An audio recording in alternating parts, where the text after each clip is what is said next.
ओम श्री गणेशाय नमः। जय श्री कृष्ण। राधे राधे। नमस्कार दोस्तों आप सभी को हमारी YouTube channel Shraddha and faith में स्वागत है। दोस्तों आज आप श्रवण करेंगे कार्तिक मास महात्म्य के 7वें अध्याय को। नारद जी ने कहा कि हे राजन, कार्तिक मास में व्रत करने वालों के नियमों को मैं संक्षेप में बतलाता हूँ, उसे आप सुनिए। व्रती को सब प्रकार के आमिष, मांस, उड़द, राई, खटाई तथा नशीली वस्तुओं का त्याग कर देना चाहिए। व्रती को दूसरे का अन्न ग्रहण नहीं करना चाहिए, किसी से द्वेष नहीं करना चाहिए और तीर्थ के अतिरिक्त अन्य कोई यात्रा नहीं करनी चाहिए। देवता, वेद, ब्राह्मण, गाय, व्रती, नारी, राजा तथा गुरुजनों की निंदा भी नहीं करनी चाहिए। व्रती को दाल, तिल, पकवान व दान किया हुआ भोजन ग्रहण नहीं करना चाहिए। किसी की चुगली या निंदा भी नहीं करनी चाहिए। किसी भी जीव का मांस नहीं छूना चाहिए। पान, कत्था, चूना, नींबू, मसूर, बासी तथा जूठे अन्न का भी प्रयोग नहीं करना चाहिए। गाय, बकरी तथा भैंस के अतिरिक्त अन्य किसी पशु का दूध नहीं पीना चाहिए। कांसे के पात्र में रखा हुआ पंचगव्य, बहुत छोटे घड़े का पानी तथा केवल अपने लिए पका हुआ अन्न प्रयोग करना चाहिए। कार्तिक माह का व्रत करने वाले मनुष्य को सदैव ब्रह्मचर्य का पालन करना चाहिए। उसे धरती पर सोना चाहिए और दिन के चौथे पहर में केवल एक बार पत्तल में भोजन करना चाहिए। व्रती कार्तिक माह में केवल नरक चतुर्दशी, जिसे छोटी दिवाली भी कहा जाता है, उस दिन ही शरीर में तेल लगा सकता है। कार्तिक माह में व्रत करने वाले मनुष्य को सिंघाड़ा, प्याज, मट्ठा, गाजर, मूली, काशी फल, लौकी, तरबूज इन वस्तुओं का प्रयोग बिल्कुल नहीं करना चाहिए। रजस्वला, चांडाल, पापी, मलेच्छ, पतित, व्रतहीन, ब्राह्मण द्रोही और नास्तिकों से बातचीत नहीं करनी चाहिए। भगवान विष्णु को प्रसन्न करने के लिए अपने शक्ति के अनुसार चंद्रायन आदि का व्रत करना चाहिए और उपयुक्त नियमों का पालन करना चाहिए। व्रती को प्रतिपदा से कुम्हरा, द्वितीया को कटहल, तृतीया को तरुणी स्त्री, चतुर्थी को मूली, पंचमी को बेल, षष्ठी को तरबूज, सप्तमी को आंवला, अष्टमी को नारियल, नवमी को मूली, दसवीं को लौकी, एकादशी को परवल और द्वादशी को बेल, त्रयोदशी को मट्ठा, चतुर्दशी को गाजर और पूर्णिमा को साग का प्रयोग नहीं करना चाहिए। रविवार को आंवला का प्रयोग नहीं करना चाहिए। कार्तिक माह में व्रत करने वाला मनुष्य यदि इन शाकों में से किसी शाक का सेवन करना चाहे तो पहले ब्राह्मण को देखकर ग्रहण करे। यही विधान माघ मास के व्रत के लिए भी है। देवोत्थानी एकादशी में पहले कही गई विधि के अनुसार नृत्य, जागरण, गायन, वादन आदि करना चाहिए। इसको विधि पूर्वक करने वाले मनुष्य को देखकर यमदूत ऐसे भाग जाते हैं जैसे सिंह की गर्जना से हाथी भाग जाते हैं। कार्तिक माह का व्रत सभी व्रतों में श्रेष्ठ है। इसके अतिरिक्त जितने भी व्रत यज्ञ है वो 1000 की संख्या में किए जाने पर भी इसकी तुलना नहीं कर सकते, क्योंकि यज्ञ करने वाले मनुष्य को सीधा वैकुंठ की प्राप्ति होती है। जिस प्रकार राजा की रक्षा उसके अंग रक्षक करते हैं, उसी प्रकार कार्तिक माह का व्रत करने वालों की रक्षा भगवान विष्णु की आज्ञा से इंद्र आदि देवता करते हैं। व्रती मनुष्य जहाँ कहीं भी रहता है वहीं पर उसकी पूजा होती है, उसका यश फैलता है। उसके निवास स्थान पर भूत, पिशाच आदि कोई भी नहीं रह पाते। विधि पूर्वक कार्तिक माह का व्रत करने वाले मनुष्यों के पुण्यों का वर्णन करने में ब्रह्मा जी भी असमर्थ है। यह व्रत सभी पापों को नष्ट करने वाला, पुत्र पौत्र प्रदान करने वाला और धन धान्य की वृद्धि करने वाला है।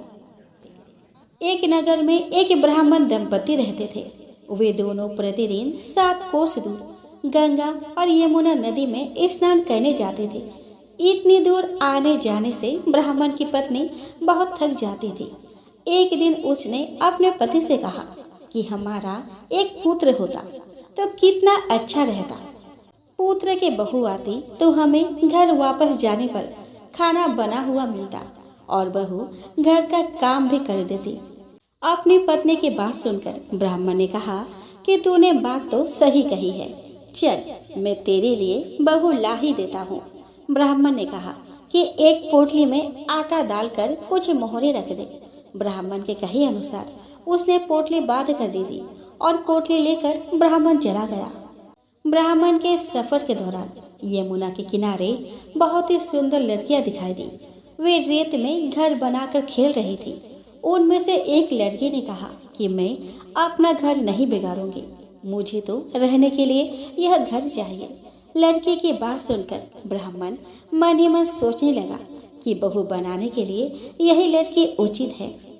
जब वह लड़की जाने लगी तो ब्राह्मण भी उसके पीछे पीछे उसके घर तक चला गया। वहां जाकर ब्राह्मण ने उस लड़की से कहा कि बेटी, कार्तिक मास चल रहा है, इसीलिए मैं किसी के घर खाना नहीं खाता।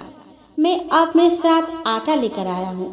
तुम अपने माता से पूछो कि क्या वह मेरे लिए आटा छानकर 4 रोटी बना देगी।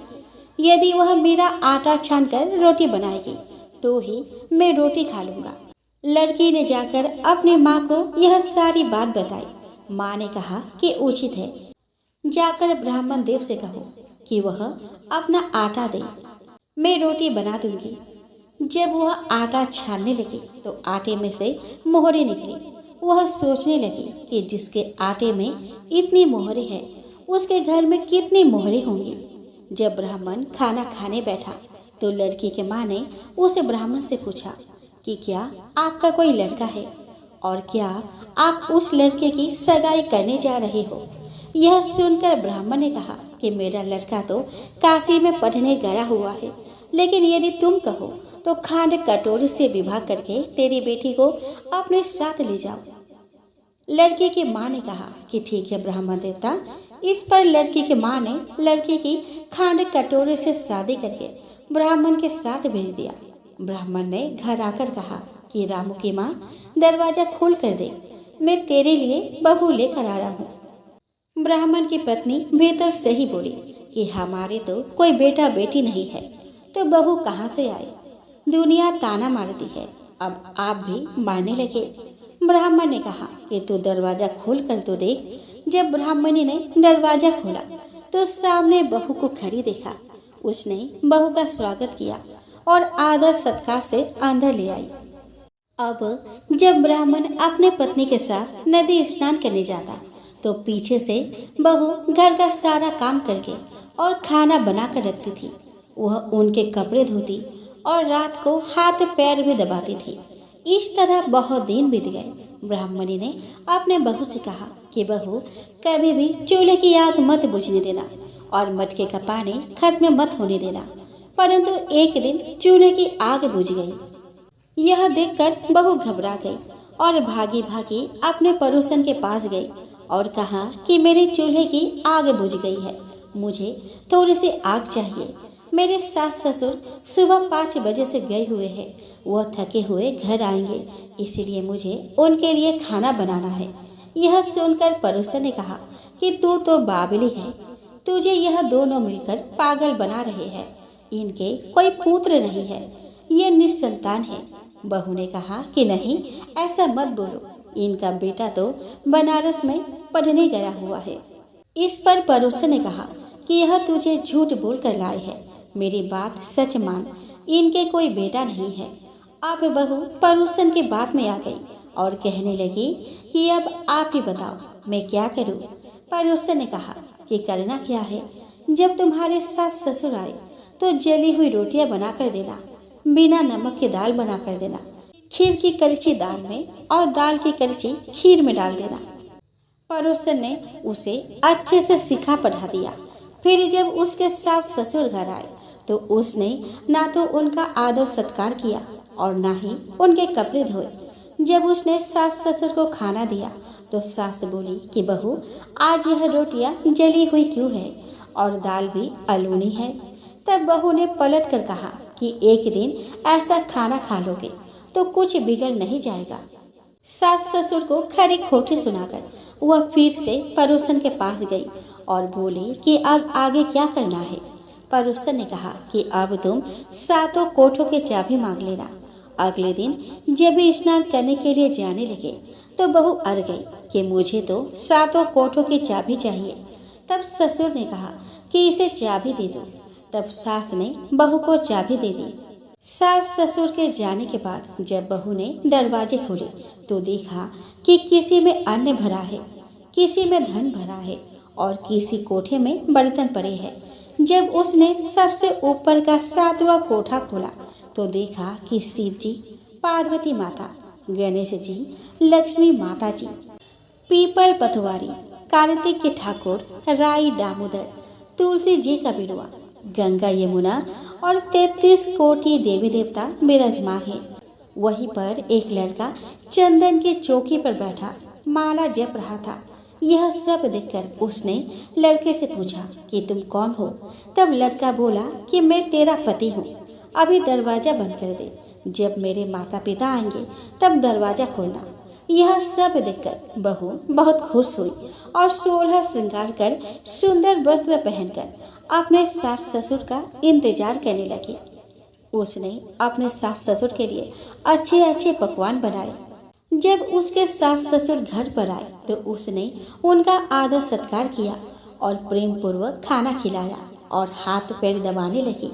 पैर दबाते दबाते बहू ने कहा कि माँ, आप इतनी दूर गंगा यमुना स्नान करने के लिए जाती हो तो आप थक जाती होगी, इसलिए आप घर पर ही स्नान क्यों नहीं करती हो।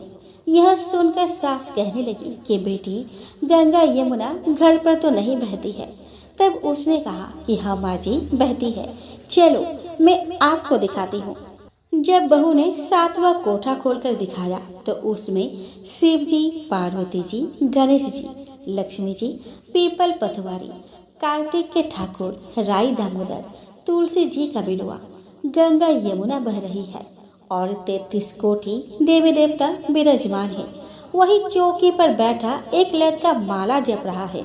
माँ ने उसे देखकर कहा कि बेटा, तुम कौन हो। लड़का बोला कि माँ, मैं तेरा बेटा हूँ। तब ब्राह्मणी ने पूछा कि तू कहाँ से आया है। लड़के ने जवाब दिया कि मुझे कार्तिक देव ने भेजा है। माँ ने कहा कि बेटा, यह संसार कैसे मानेगा कि तू मेरा बेटा है। माँ ने कुछ विद्वान पंडितों से मदद मांगी। पंडितों ने कहा कि इस बार बहू बेटा खड़ी हो जाए और उस बार माँ खड़ी हो जाए। माँ ने चमड़े की अंगियां पहनी हो और छाती में दूध की धार निकलकर बेटे के दाढ़ी मूछ भीगे और पवन पानी से गठे जोड़ा बने, तब मानेंगे कि यह इस माँ का ही बेटा है। उसने ऐसा ही किया। चमड़े की अंगियां फट गई और छाती में से दूध का धार निकलकर बेटे के दाढ़ी मूछ भीग गई। पवन पानी से बहू बेटी का गठजोड़ बंध गया। यह सब देखकर ब्राह्मण और उसकी पत्नी की खुशी का ठिकाना न रहा। यह थी कार्तिक मास की कथा। हे कार्तिक के ठाकुर, जैसे ब्राह्मण और ब्राह्मणी को बहू बेटा दिया, वैसे सबको देना। कार्तिक मास की कथा कहने, सुनने और हुंकारा भरने वाले सब पर कृपा करना। राम आए, लक्ष्मण आए, देश के पुजारी आए, नित्य नेम का नेम लाए। आओ राम, बैठो राम, तभी रसोई जियो राम। माखन मिश्री खाओ राम, दूध बतासा पियो राम। सूत के पल का मोठो राम, साल दुसाला पोठो राम। साल दुसाला ओढ़ो राम, जब बोलो जब राम ही राम। राम सवारे सबके काम, खाली घर भंडार भरेंगे, सबका बेड़ा पार करेंगे। श्री राम, जय जय राम। दोस्तों, यह कहानी सीता माता कहती थी और श्री राम इसे सुना करते थे। एक दिन श्री राम भगवान को किसी काम के लिए बाहर जाना पड़ गया तो सीता माता कहने लगी कि भगवान, मेरा तो 12 वर्ष का नित्य नेम है। अब आप बाहर जाएंगे तो मैं अपनी कहानी कैसे सुनाऊंगी। श्री राम ने कहा कि तुम कुएं के पाल पर जाकर बैठ जाना और वहाँ जो औरतें पानी भरने आएंगी उन्हें अपनी कहानी सुना देना। सीता माता कुएं के पाल पर जाकर बैठ जाती है। एक स्त्री आई। उसने रेशम की जड़ी की साड़ी पहन रखी थी और सोने का घड़ा ले रखा था। सीता माता उसे देख कहती है कि बहन, मेरा 12 वर्ष का नित्य नेम सुन लो। पर वह स्त्री बोली कि मैं तुम्हारा नित्य नेम सुनूंगी तो मुझे घर जाने में देर हो जाएगी और मेरी सास मुझसे लड़ेगी। उसने कहानी नहीं सुनी और वह चली गई। उसकी रेशम जरी की साड़ी फट गई। सोने का घड़ा मिट्टी के घड़े में बदल गया। सास ने देखा तो पूछा कि बहू, ये किसका दोष अपने सिर लेकर आ गई है? बहू ने कहा कि कुएं पर एक औरत बैठी थी। उसने कहानी सुनने के लिए कहा, लेकिन मैंने सुनी नहीं, जिसका यह फल मिला है। बहू की बात सुनकर अगले दिन वही साड़ी और घड़ा लेकर सास कुएं के पाल पर गई। सास को वही माता सीता बैठी मिली। माता सीता ने कहा कि बहन, मेरी कहानी सुन लीजिए। सास बोली कि एक बार छोड़, मैं तो 4 बार कहानी सुन लूंगी। सीता माता कहानी कहने लगी। राम आए, लक्ष्मण आए, देश के पुजारी आए, नित्य नेम का नेम मिलाए, आओ राम बैठो राम, तभी रसोई जियो राम, माखन मिश्री खाओ राम, दूध बतासा पियो राम, सूत के पल का मोठो राम, साल दुसाला पोठो राम, साल दुसाला ओढ़ो राम, जब बोलो जब राम ही राम, राम सवारे सबके काम, काली घर भंडार भरेंगे, सबका बेड़ा पार करेंगे। जय श्री राम, जय जय राम। सास बोली कि बहन, कहानी तो बहुत अच्छी लगी। कहानी सुनकर सास घर चली गई और उसके साड़ी फिर से रेशम जरी की बन गई। मिट्टी का घड़ा फिर सोने के घड़े में बदल गया। बहू कहने लगी कि सासू माँ, आपने यह सब कैसे किया? सास ने कहा कि बहू, तो दोष लगा के आई थी और मैं अब दोष उतार कर आई हूँ। बहू ने फिर पूछा कि वह कुएं वाली स्त्री कौन थी? सास बोली कि वे सीता माता थी। वे पुराने से नया कर देती है, खाली घर में भंडार भर देती है। वो लक्ष्मी जी का वास घर में कर देती है। आदमी की जो भी इच्छा हो उसे पूरा कर देती है। बहू बोली कि ऐसी कहानी मुझे भी सुना दो। सास बोली कि ठीक है, तुम भी सुनो। और सास ने कहानी शुरू की।